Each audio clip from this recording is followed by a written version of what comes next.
আপনি তো রাহমাতুল লিল আলামিন। মায়ের নবী ডাক দিয়া বলেন, আয়েশা তখন আমি মাকামে মাহমুদের মধ্যে আল্লাহর কুদরতি পায়ে সিজদায় পড়ে যাব। তখন আমার আল্লাহ তাআলা ডাক দিয়ে বলবে, বন্ধু মুহাম্মদ আপনি কাঁদবেন না, আপনাকে আমি দুনিয়ার মধ্যে কম কাদাই নাই। ওয়ালা সাউফা ইউতিকা রাব্বুকা ফাতারদা। পয়গম্বর আপনি মাথা উঠান, আজকে আপনাকে আমি কাঁদাবো না।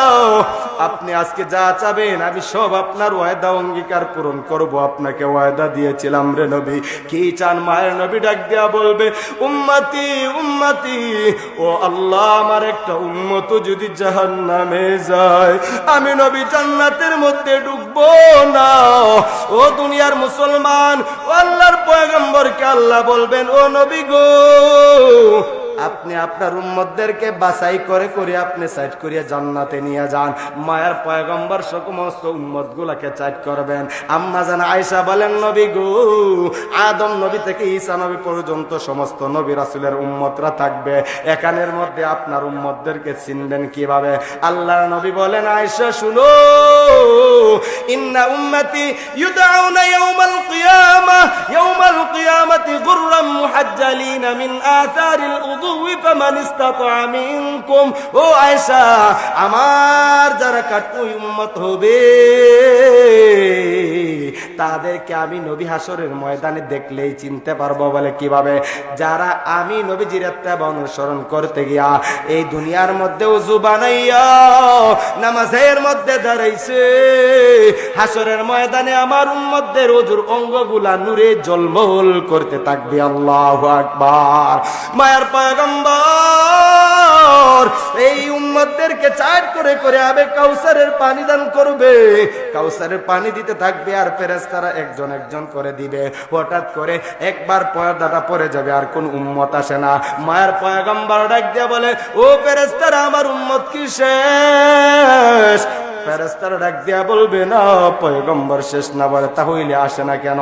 তখন সময় আমার ফেরেশতারা ডাক দিয়া বলবে, পয়গম্বর যারা পর্দাটা পড়ে গেছে, যেই উম্মতরা আটকায় পড়ে গেছে তারা আপনার আসল উম্মত না। যেই দুনিয়ার মধ্যে তারা আপনার নামাজ পড়ে নাই, আপনার সুন্নতের ইত্তেবা অনুসরণ করে নাই, তারা উলামায়ে কেরামদেরকে মহব্বত করে নাই, যারা মহব্বত করতো তাদেরকেও হিংসা করেছে দেখতে পারে নাই, যারা মাদ্রাসা মসজিদের মধ্যে তারা দান সদকা করে নাই, যারা করেছে তাদের বিরোধিতা করেছে। আপনার উম্মতরার মধ্যে সেই উম্মতরা আপনার কাটি উম্মত ছিল না রে পয়গম্বর। আল্লাহর পয়গম্বর শুনিয়া রাগ করে বলবে, সোহকান সোহকান, যা তোদেরকে আমি আর চিনি না, তোদেরকে আজ আমি চিনি না। ওরে মুসলমান ইমানদার, এই পয়গম্বর হাসরের ময়দানে যদি আপনাকে আমাকে সোহকান বলে তারায়া দেয় তখন আপনার আমার কি অবস্থা হবে? মায়ের পয়গম্বর জানায় দে, উম্মত সমস্ত আদম নবী থেকে ঈসা নবী পর্যন্ত সমস্ত নবীদের মধ্যে সর্বপ্রথম যাকে নবীদের মধ্যে জান্নাতের মধ্যে ঢুকানো হবে সেই নবী হলো আপনার আমার দু জাহানের সরদার নবী আমার মুহাম্মাদুর রাসূলুল্লাহকে জান্নাতের মধ্যে ঢুকানো হবে। তারপর উম্মতদের মধ্যে নূহ নবীর উম্মতদের মধ্যে, ঈসা নবীর উম্মতদের মধ্যে, ইব্রাহিম নবীর উম্মতদের মধ্যে সমস্ত নবীর উম্মতগুলোকে একত্রিত কইরা যার উম্মতকে সর্বপ্রথম জান্নাতের মধ্যে ঢুকানো হবে সেই উম্মত হবে আখির জামানার পয়গম্বরের উম্মত। যাকে জান্নাতের মধ্যে উম্মতদের মধ্যে সর্বপ্রথম ঢুকানো হবে সে হলো সিদ্দিক আকবর আবু বকর সিদ্দিক রাদিয়াল্লাহু তাআলা আনহু। সুবহানাল্লাহ। এ মুসলমান ইমানদার, এই কথাই বুঝাইতে চাই আবু বকর সিদ্দিক রাদিয়াল্লাহু তাআলা আনহু জান্নাতের সার্টিফিকেট পাওয়ার পরেও রাত্রে বেলায় ঘুমায় না, কান্না করে আর বলে, আল্লাহ মনে হয় জান্নাতের মধ্যে যদি কোনো মানুষকে ঢুকাও তাহলে আমি মনে করব আমাকেই ঢুকাইছো। আর যদি দুনিয়ার সমস্ত মানুষদেরকে জান্নাতের মধ্যে ঢুকাও তাহলে বুঝবো আমি আবু বকর ওই জাহান্নামের মধ্যে হয়ে যাব। মুসলমান ইমানদার ঈমান অর্জন করতে হবে। ঈমান কার মতো? ঈমান আমিনু কামা আমানান নাস, সাহাবায়ে কেরামদের মতো ঈমান আনো ঈমান। যেই ঈমানের কারণে, ঈমানের বদলতের কারণে আল্লাহ পাক রব্বুল আলামিন কোরআনের মাধ্যমে জানা দিয়েছেন। মুফাসসিরিনে কেরামরা আমিনু কামা আমানান নাসের তাফসীরের কথা ব্যাখ্যা এনেছেন। বান্দা ঈমানদার হও, ভয় করো এমন ভয়, সাহাবায়ে কেরামদের মতো ভয় করো। কিভাবে ভয় করেছিলেন নবীর সাহাবী আবু হযরতে বেলাল? যেই বেলাল রাদিয়াল্লাহু তাআলা আনহুকে কঠিন শাস্তির সম্মুখীন করা হওয়ার পরেও, আগুনের মধ্যে পড়ার পরেও বেলাল ঈমান ছাড়ে নাই। সেই বেলালের মতো ঈমান আনো ঈমান। নবীর সাহাবী বেলালের এত ঈমান ছিল রে মুসলমান, যেই বেলাল রাদিয়াল্লাহু তাআলা আনহু উমাইয়া ইবনে খালফের গোলাম ছিলেন, কিন্তু কাজ করে আর আল্লাহ তাআলার নাম লপে, আল্লাহ তাআলার নাম জপতেছে। উমাইয়া একদিন ডাক দিয়ে বলে, বেলাল তোমার জবানের মধ্যে কিসের আওয়াজ? বলে, আমি আমার মালিকের নাম জপি, আমি ছাড়া আবার কোন তোমার মালিক? বলে, যিনি তোমারও মালিক আমারও মালিক আল্লাহ, সেই আল্লাহর নাম আমি জপতে চাই। জপতেছি বলে, বাদ দাও ও বেলাল, না হইলে তোমাকে চার দেওয়া হবে না, গর্তের মধ্যে আগুন পালাই আগুনের মধ্যে শাস্তি দিব। বেলাল বলে, যতই শাস্তি দাও আমি আমার মালিকের নাম জপবো, আমি আমার মালিকের নাম ছাড়ার কারো কথা শুনবো না। সুবহানাল্লাহ। হযরতে বেলাল ঈমান ছাড়ে না। গর্ত সাজানো হলো, গর্তের মধ্যে আগুনের মধ্যে বেলালকে আগুনের মধ্যে জ্বালা দেওয়া হইতেছে। বেলাল আগুনের মধ্যে জ্বলতেছে, আল্লাহর নাম আহাদ আহাদ বলে চিৎকার দেয় সুবহানাল্লাহ। বেলাল রাদিয়াল্লাহু তাআলা আনহু ইতিমধ্যে আগুনে জ্বলতেছে, আর নবীর সাহাবী সিদ্দিক আকবর এই জায়গার মধ্যে রাস্তা দিয়ে দ্বীনের দাওয়াত দেওয়ার জন্য যায়। আবু বকর ডাক দিয়া বলে, এ বেলাল, তুমি আল্লাহর নাম আস্তে আস্তে নাও, তো হইলে বেঈমান নাফরমানরা তোমাকে আগুনের পাওয়ার কমায় দিবে। বেলালকে বলে চলে গেলেন ফিরত পথে। আসতে আবার বেলালকে ডাক দিয়া বলে, বেলাল বললাম আস্তে আস্তে আল্লাহর নাম নেওয়ার জন্য, তুমি আরো জোরে জোরে নাও কিসের জন্য?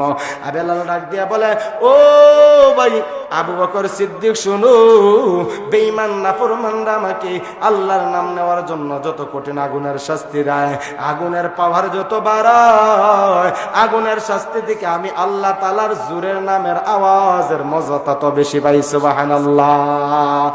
আউলিয়ার কারে উকবা ইখতিয়ার, জাহেলারা কারে দুনিয়া ইখতিয়ার, নাইলে মুমিন সয়ে মুমিন নিশাওয়াত, নাইলে কাফের সয়ে কাফের নিশাওয়াত। মুসলমান ইমানদার, হযরতে বেলাল কেমন ভাবে শাস্তি দেওয়া হলো? ওই মরুভূমির উত্তপ্ত গরম বালুর মধ্যে বেলালকে শোয়ায়া, এক হাতে আর পায়ের মধ্যে রশি লাগায়া, অপর রশির মাথাটাকে গোড়ার পায়ের মধ্যে লাগায়া টানতেছে, আর বেলালের পিঠের মধ্যে বুকের মধ্যে পাথর চাপা দেয়, আর বলে, বেলাল তুমি আল্লাহর নাম বাদ দাও, আল্লাহর নাম বাদ দাও। বেলাল আল্লাহর নাম ছাড়ে না রে মুসলমান।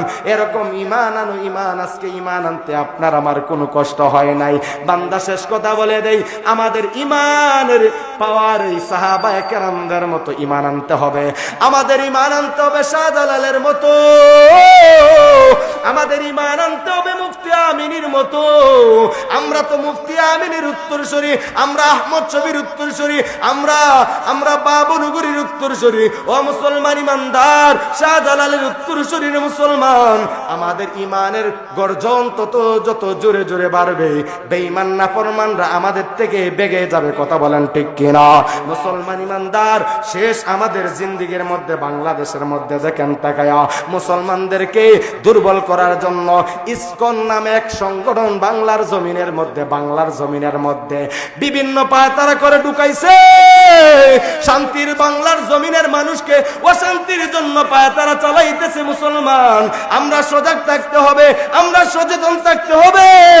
আমার বাংলাদেশের মধ্যে হিন্দু, বৌদ্ধ, খ্রিস্টান, নাসারা, মুসলমান সমস্ত ধর্মের ভাই আমাদেরকে এই জমিনের মধ্যে, পবিত্র বাংলার জমিন 98% মুসলমানদের জমিনে, হিন্দু, বৌদ্ধ, খ্রিস্টান থাকবে, কোনো অসুবিধা নাই।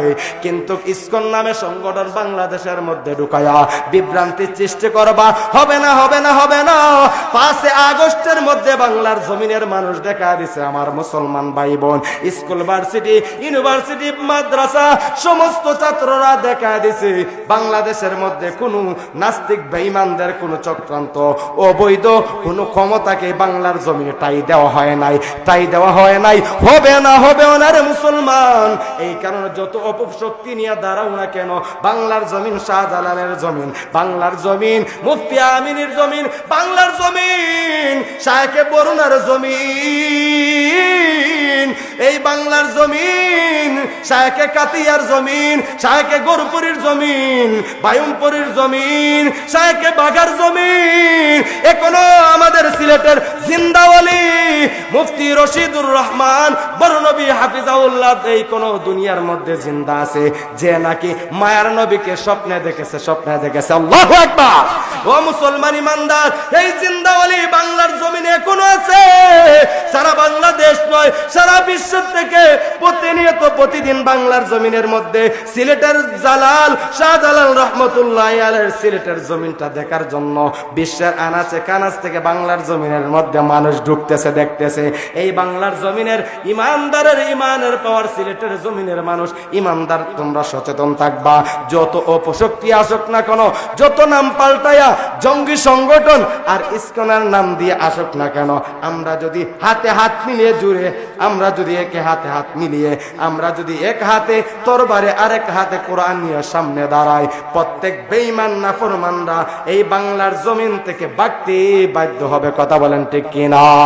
তোমার দে মুসলমান হতো, মরদে মুসলমান, তোমার দে মুসলমান হতো, মরদে মুসলমান। এক হাত মে তলোয়ার, এক হাত মে কুরআন, এক হাত মে তলোয়ার, এক হাত মে কুরআন। বলেন না আল্লাহু আকবার। আরো জোরে বলেন না আল্লাহু আকবার। ও মুসলমান, এই কারণে ইমানের পাওয়ার শুধুই মাত্র দিলের ভিতরে রাখলে চলবে না, জবানের মধ্যে রাখতে হবে। কথা বলেন ঠিক কিনা? প্রয়োজনে ইসলামের জন্য, যে দ্বীনের জন্য সাহাবায়ে কেরামরা শাহাদাত বরণ করেছিলেন, আমরাও জীবন দিতে রাজি আছি না নাই? আসেননি? আমরাও প্রয়োজনে একে হাতে হাত মিলিয়ে ঐক্যজোট হয়ে উলামায়ে কেরামদের যখন অর্ডার হয়ে যাবে, আমরা শাহাদাতের তামান্না নিয়ে মাঠে নামবো, রাজি আসেনি? আল্লাহ পাক রব্বুল আলামিন আমাদেরকে হক্কানি রব্বানি আল্লাহওয়ালা আলেমদের সোহবত আমরা পাইয়া তাদের কথা শুনে আমল করব ইনশাআল্লাহ, করব ইনশাআল্লাহ। আমরা আল্লাহ তাআলা যেন আমাদের প্রত্যেককে খাঁটি ঈমানওয়ালা, খাঁটি মুত্তাকি বান্দা হয়ে আল্লাহ তাআলা আমাদের সকলকে নবীর আদর্শ চরিত্র আমাদেরকে লালনার ধারণ করে করে অন্ধকার কবরে যাওয়ার তৌফিক দান করে। সকলে বলে আমিন।